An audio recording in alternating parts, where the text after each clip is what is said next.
ما هو الإسلام؟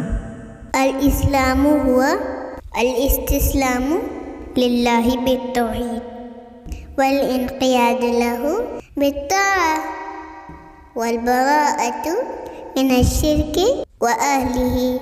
أحسنت. الإسلام هو دين الله، لا يقبل الله دينا سواه. نعم أحسنت، لأن الله تعالى يقول: إن الدين عند الله الإسلام، وقال تعالى: ومن يبتغ غير الإسلام دينا فلن يقبل منه وهو في الآخرة من الخاسرين. كم أركان الإسلام؟ أركان الإسلام 5. ما هذه الأركان؟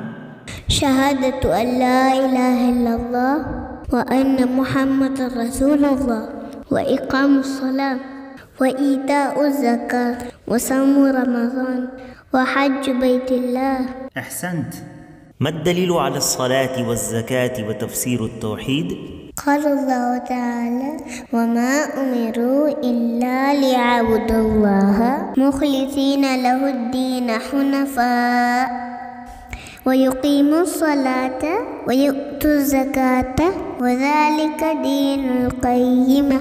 أحسنت، اللهم بارك، فتح الله عليك.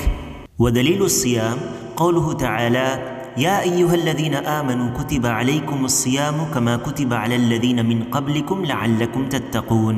ودليل الحج قوله تعالى: ولله على الناس حج البيت من استطاع إليه سبيلا ومن كفر فإن الله غني عن العالمين.